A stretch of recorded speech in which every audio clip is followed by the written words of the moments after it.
Comment faire pour que la couverture que nous allons proposer à Amazon KDP soit exactement à la bonne taille? Et bien, c'est ce que je vous propose de voir aujourd'hui.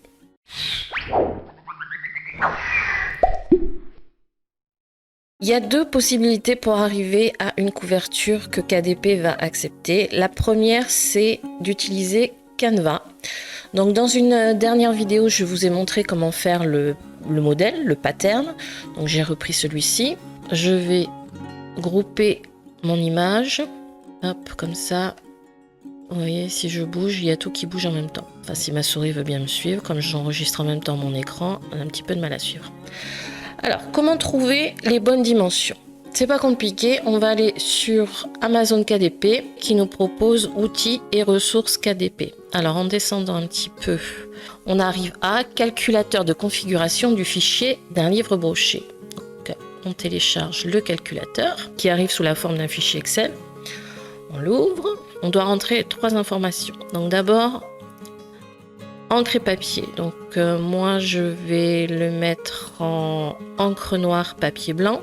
La taille de coupe, donc on était sur des composition books, la taille de coupe c'est 7,5 par 9,25. Et ensuite le nombre de pages, donc moi j'ai 100 pages. Et moi ce qui m'intéresse donc c'est la couverture, donc je vous le donne en mille, je clique sur couverture. Et la KDP me donne ce dossier là. Donc avec le profil de notre livre et on va noter en fait les informations qui nous intéressent, c'est là. Donc en hauteur de couverture, ma hauteur de couverture va faire 24,135 cm. Il faut vraiment prendre la dernière mensuration, la dernière mesure. Et en bas, la largeur, ça va être 39,307. Donc une fois que j'ai ces infos là, je retourne dans Canva et je vais créer un nouveau design avec ces informations. Donc créer un design, dimension personnalisée. Je n'oublie pas de mettre bien en centimètres puisque là c'est des centimètres qui vont m'intéresser. 39,307 et la hauteur 24,135. Hop, créer un nouveau design. Ça c'est la manière dont moi je procède. Il y en a peut-être encore d'autres, hein. Mais ça marche bien comme ça et moi ça me fait des jolies couvertures. Alors là je vais mettre maintenant le dos de ma couverture. Alors je vais aller dans éléments, prendre dans forme le rectangle et là je vais le mettre au milieu, le faire dépasser, toujours faire dépasser un petit peu. Donc largeur, ouais, sur la largeur je vais mettre sur 1. Et maintenant je vais positionner au milieu. Donc pour ça, je vais dans position et je le centre. Hop, comme ça, j'ai bien le dos de ma couverture qui se trouve exactement au milieu. Maintenant, je vais aller chercher le modèle que j'avais fait. Donc il est là. Donc je sélectionne tout. Je fais copier. Moi, je l'avais fait en amont, mais vous pouvez le travailler directement dessus, hein. Voilà, c'est comme vous voulez. Hop, et je viens le coller. Alors, c'est pas là que je te veux, Loulou, c'est de l'autre côté. C'est que je vais l'agrandir un petit peu. Il faut toujours faire dépasser, sinon au moment de la publication, il aime pas trop KDP et il peut les refuser. Alors comme j'avais fait un fond transparent, là je vais mettre une couleur pour mon fond de livre. Je vais choisir en noir. Ah oui, en noir c'est bien. Et la tranche, je vais la mettre en jaune plutôt. Ça ressort mieux. Noir et jaune. Donc la tranche, je vais bien la mettre au-dessus de mon image pour qu'elle soit, pour que les chevaux là soient pas coupés.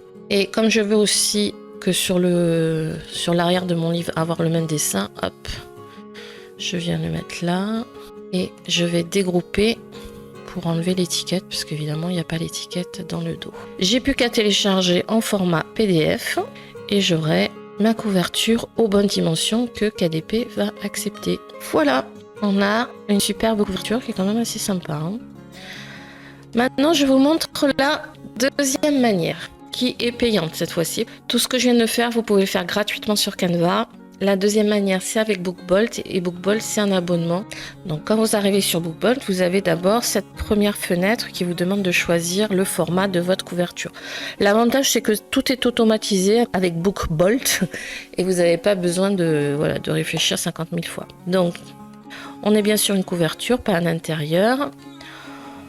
On nous demande ensuite les dimensions, dont on est à 7,5 par 9,25.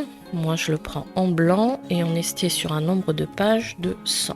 Et donc, on arrive avec notre modèle de couverture déjà, avec les marges, tout ce qu'il faut, tout est déjà précalculé. Donc, j'ai plus qu'à positionner mes images. J'ai déjà pré-téléchargé en format JPEG mon image, donc je clique dessus et elle vient se caler. Alors, elle n'est pas tout à fait à la bonne taille. Donc, je la laisse au milieu, je l'étire pour qu'elle dépasse un petit peu des marges et ensuite, je vais la positionner à droite. Hop. Et à nouveau, je la fais dépasser.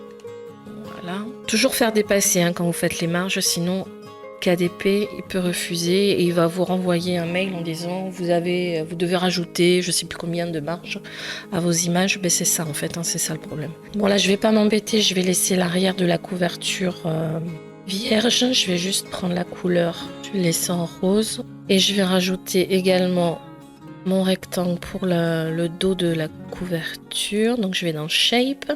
Je descends et je choisis le petit carré là qui vient automatiquement se caler au milieu. Je l'étire et là ma couverture elle est faite. J'ai plus qu'à la télécharger. Donc en haut à gauche on a Download. Ça prend un petit peu plus de temps que pour Canva, mais bon tout est automatisé donc on va pas râler. Et voilà, j'ai bien ma couverture donc je la télécharge sur mon disque dur. Je vais aller publier les 2 livres sur KDP et je vous retrouve à la fin pour vous montrer qu'ils sont bien passés sans aucun problème.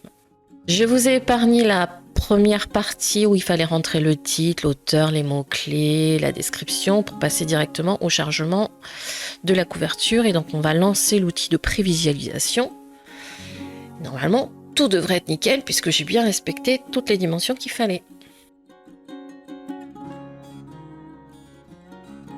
Et voilà! Yeah! Félicitations, voyant à gauche.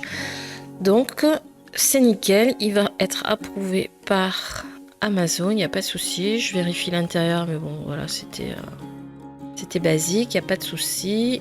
Vue miniature. Hop, parfait, donc j'approuve. Voilà, félicitations. On a bien pris en compte tout ça. Et mon livre va être publié. Et vous voyez, j'ai bien téléchargé les 2 versions. Bon, alors j'aime pas trop parce que du coup, ça fait un peu spam. J'ai utilisé le même pattern avec un coloris différent. Bon, généralement, j'évite. Bon, là, c'était vraiment pour vous montrer les 2 manières différentes. Donc, la première qu'on a fait ensemble avec Canva, pas de souci. Et la deuxième avec BookBolt, pas de souci non plus. En noir, c'était gratuit. En rose, c'est BookBolt, c'est payant. C'est un abonnement de... combien je paye? Je crois que c'est... aux alentours de 9 $, donc ça doit faire 7 €. J'espère que cette vidéo vous a plu et surtout qu'elle vous aura été utile. N'hésitez pas à me laisser un petit pouce, à me laisser un commentaire et vous abonner. YouTube adore ça et moi aussi, ça tombe bien. Je vous fais des gros bisous et je vous dis à la prochaine. Ciao!